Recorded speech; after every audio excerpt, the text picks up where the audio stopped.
Ma famille est bretonne, vraiment du Finistère et du Morbihan. Par contre, moi, j'ai grandi dans le Jura. Ouais, jusqu'à mes 20 ans, j'ai été dans le Jura. On habitait au bord de la forêt, en fait, dans les plateaux jurassiens. Je pense que quand même ma passion pour la nature vient de là, puisque voilà, voir des chamois, pour moi, il y avait rien d'exceptionnel quand j'étais enfant. Tout comme voir des lynx au fond de notre jardin. Et c'était complètement normal, en fait, presque pour nous, de voir autant d'animaux et de vivre à ces endroits-là. Donc oui, je pense que ça aide beaucoup dans le fait que je sois passionnée par la nature. J'étais passionnée d'équitation, donc je voulais en faire ma vie. Je suis partie aussi faire des stages et travailler, que ce soit à Montpellier, dans le sud, à Montélimar, en Ardèche, mais aussi un petit peu vers Paris, où je travaillais dans des écuries. Et en fait, le milieu étant tellement compliqué et les gens tellement passionnés plus par l'argent que par les chevaux, du coup j'ai complètement dérivé. Je fais plein de choses, du commerce et beaucoup d'animation. Et en parallèle de ça, j'ai commencé à dessiner quand je devais avoir une vingtaine d'années à peu près. Et il y a, je crois, 2 ans, j'ai arrêté de travailler à l'EHPAD et là, je me suis vraiment consacrée entièrement au dessin. Alors en fait, Charvin, c'est pas mon nom de famille, ça n'a rien à voir avec mon nom de jeune fille ou mon nom de mariée. C'est le nom d'une montagne en Haute-Savoie, au pied de laquelle on a habité. Et c'est une montagne qui est absolument magnifique et que j'ai passé des heures et des heures à regarder. Elle me passionnait. C'est devenu mon nom d'artiste. J'aime pas le terme artiste, peut-être dessinatrice. Quand on me demande, en général, oui, je dis que je suis artiste animalière, mais créatrice, je sais pas. Je me définis pas. Charviniste, ouais, j'aime bien charviniste. Oui, au niveau des animaux, je me concentre sur les animaux français et globalement, peut-être un peu plus largement européens. J'ai fait quelques lions, quelques tigres, quelques éléphants, mais globalement, je fais que des animaux français et des chevaux. Alors, j'essaye de faire des animaux qui sont en mouvement, déjà. Donc, je fais beaucoup d'après-photos. Enfin, à la base, je m'appuie sur une photo, mais il y a toujours un moment où ça dévie. Et en fait, la photo, au final, ressemble pas vraiment à ce que je fais. J'aime beaucoup tous les chevaux qui sont en mouvement. C'est mon grand truc. J'aime pas faire des animaux statiques, parce que de toute façon, je pense que les animaux sont rarement statiques et j'essaie voilà de les représenter. Si je fais des animaux qui sont statiques, je fais en sorte qu'il y ait quelque chose qui soit particulier, soit une attitude, soit un regard. Voilà, c'est ça l'esprit de mes dessins. Alors, je suis complètement autodidacte. J'ai jamais pris de cours de dessin. La seule fois où j'ai voulu m'inscrire à des cours de dessin, au bout de 3 cours, le cours a été supprimé. Au niveau de la technique, je dessine avec des crayons pastel. Alors, c'est pas des crayons pastel traditionnels parce qu'ils sont cirés. Donc, la texture est un peu différente. Et en fait, l'idée, c'est de ne jamais dessiner l'animal dans sa globalité. En fait, mes dessins, ils sont pas entiers. Il y a la moitié qui n'est pas dessinée, mais le but, c'est vraiment que ce soit l'œil du spectateur qui termine le dessin et que du coup, chaque personne s'approprie l'œuvre de cette manière. Je travaille du coup avec très peu de crayons. La gamme de crayons est très très réduite. Je dois en avoir au maximum peut-être 11. Je vais vraiment avoir une très grande gamme de marron et du gris. Voilà, et un peu de bleu. Mais c'est vraiment les couleurs de la terre. Et principalement sur des fonds beiges.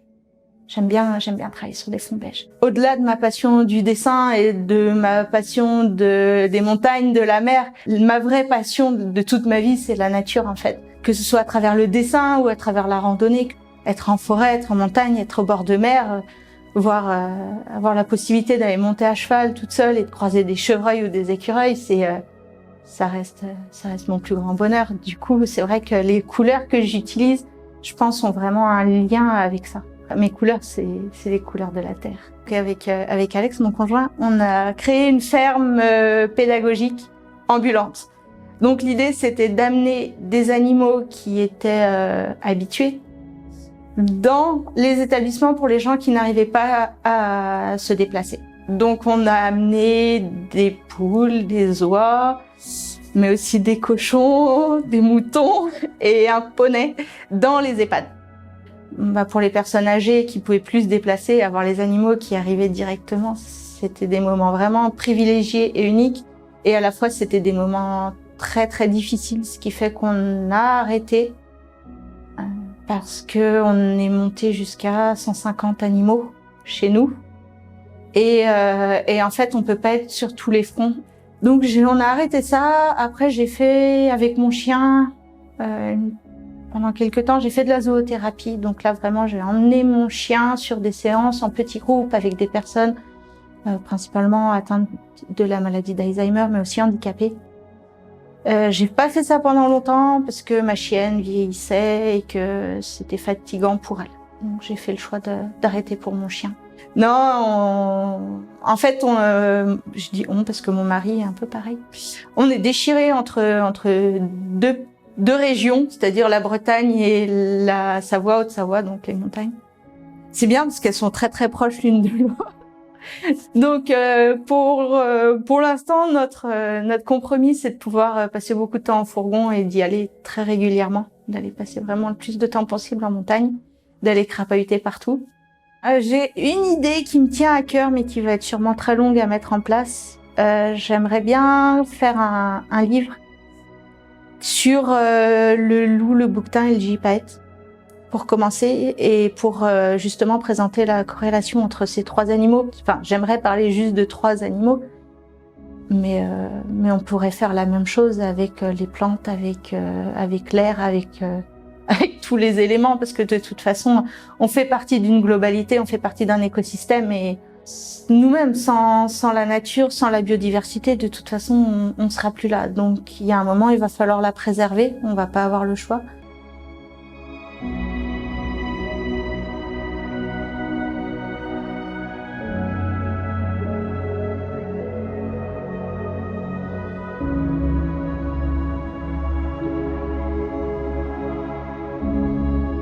En fait, je suis tout le temps inspirée. Je crois que la première chose que je fais en me réveillant, une des premières choses que je fais le matin en me réveillant, c'est de me dire que j'ai envie de dessiner. Je crois pas au talent, parce que je crois qu'il y a que du travail. C'est des heures et des heures de dessins, des ratés, des dessins qui sont partis au feu parce qu'ils ressemblent à rien. Et c'est pas inné. Mais je crois que c'est le cas pour tous, pour tous les métiers. C'est pas un pouvoir qui est alloué qu'à certaines personnes. Si on veut le faire, tout le monde peut le faire. Après, chacun aura sa manière de dessiner, aura sa manière de peindre, aura ses sujets de prédilection. Un dessin réussi, je crois que c'est un dessin qui me parle. C'est un dessin que j'ai fait il y a 2 ans et que j'aime toujours autant. Et c'est un dessin où l'animal est représenté dans toute sa splendeur. Déjà, il faut qu'il soit quand même un peu représentatif de l'animal. Si déjà les proportions de l'animal sont bien respectées, c'est déjà les 3/4 du travail qui est fait. Un de mes principes du dessin, c'est que l'animal est très souvent en mouvement ou dans une posture atypique. Donc ça, je pense que c'est déjà l'autre partie du travail qui fait qu'un dessin est réussi ou non. Et la dernière, c'est pour moi, je parle vraiment pour moi, c'est le choix des couleurs. En général, ce que je fais, ça permet d'avoir une harmonie entre les couleurs. Et je pense que c'est ces 3 points qui font qu'un dessin est réussi ou non. Il y a certaines que je ne vends pas. Il y a certaines que je garde. Il y a certaines que je donne, que je ne vends pas, mais que je donne à certaines personnes parce que je sais qu'elles sont venues dans l'atelier et que Et elles m'ont dit que ces œuvres leur plaisaient énormément, donc en général, à mes proches surtout, je leur donne. Il y en a certaines, c'est Alex qui veut pas que je les donne, donc, enfin que je les vende, que je les donne, qui veut les garder. Il y en a que je trouve absolument magnifiques et quand je les regarde, je me dis que c'est même pas possible que ce soit moi qui les ai faits parce qu'ils sont tellement beaux qu'ils me touchent tellement. Et globalement, c'est aussi des animaux qui me touchent. Comme le bouquetin, c'est tout l'inverse. Le bouquetin est tout l'inverse de ce que je suis. C'est un animal qui est fantastique, qui est en montagne, qui est agile, qui n'a pas peur du vide. Et moi, je suis une vraie trouillarde. Et du coup, voilà, cet animal, il me parle énormément. Et c'est un dessin que j'ai fait pourtant il y a presque 2 ans, hein, mais il me plaît toujours autant. Et quand je le regarde, je me dis mais c'est pas possible, c'est pas moi qui ai fait ça. Il est trop beau.